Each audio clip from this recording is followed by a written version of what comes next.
pa tayo ngayon? It's the Lord's goodness. It is the Lord's patience.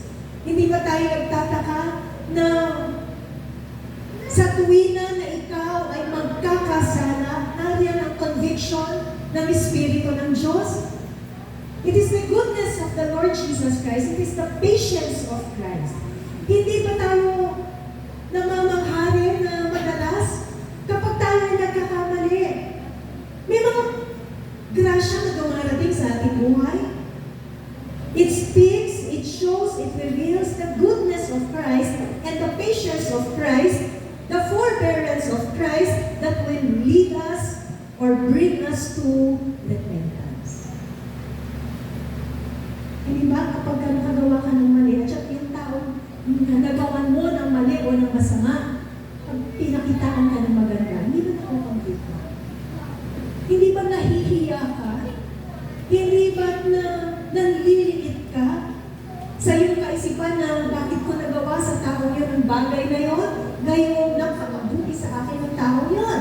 How much more the love, the grace, the goodness, and the forbearance, the patience of Christ. It leads us all to repentance. Tanpakan na natin ang Panginoon Jesus. Ang katsagaan ng ating Panginoong Jesucristo nag-aakay sa atin, nagdadala sa atin sa pagsisisi, sa kaunawaan sa ating mga kasalanan, sa buhay pagpapakumbaba tungo sa kanyang pangalan. And that's a reading from the book of 2 Peter chapter 3, 8-9. Sabi ng iba, bakit noon pa, bata pa ako, naririnig ko na, darating na si Lord, magra-rapture na. Bakit hanggang ngayon wala pang rapture? Bakit hanggang ngayon hindi pa siya bumabalik? Let's read 2 Peter chapter 3 from verse 8-9. Everybody, let's read. But do not forget this one thing, dear friends. I'm reading from the NIV. With the Lord, a day is like 1,000 years, and 1,000 years are like a day. The Lord is not slow. Hindi daw slow ang Panginoon. Amen? The Lord is not slow in keeping His promise, as some understand slowness. Basahin po natin naman ang yung susunod.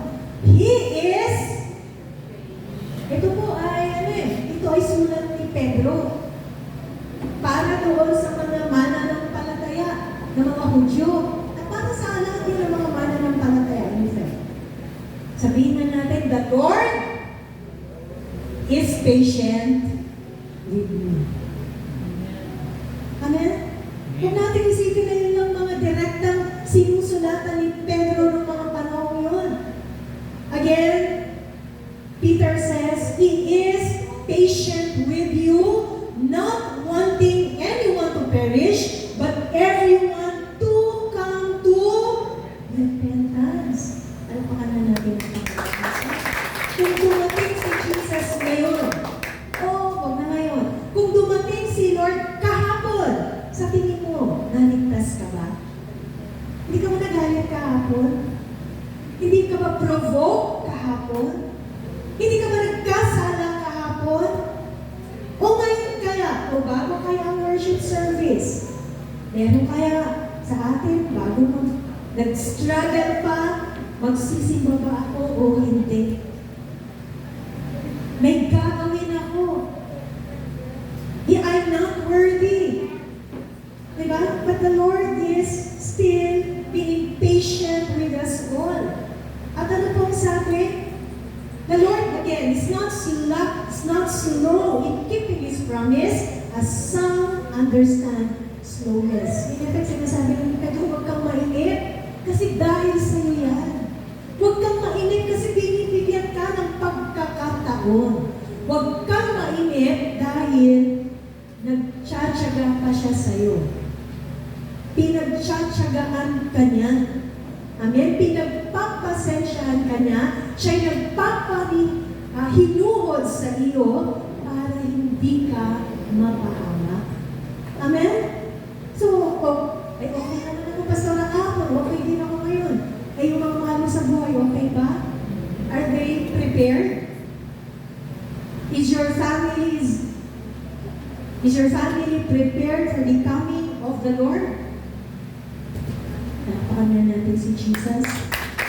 The blessings of God's patience. The patience of Christ brings us all to repentance. It's an opportunity to be saved. Pagkakataon na tayo ay maligtas. Amen? Kalapit ng ating mga anak, kalapit ng ating mga mahal sa buhay. So do not just teach them A, B, C, D, E, F, G, the alphabet, o yung mga secular learnings and education. Teach them the Word of the Lord. Palapakan na natin ang Panginoon. Second, the patience of Christ serves as a source and pattern for us. Alam niyo po yung pagpapahinuhod sa atin ng Panginoon, yan din yung ating pinanggagalingan ng karunungan at lakas at ehemplo, pattern, example, kung paano dapat tayo bilang tayo ay mga mananampalataya. Amen? Kalakip yun doon sa amin, di ba? Kalakip po yan doon sa tinatawag na fruit of the Spirit. Let's open our Bibles in the book of 1 Timothy chapter 1, 12 to 17. So, are we modeling a life of patience?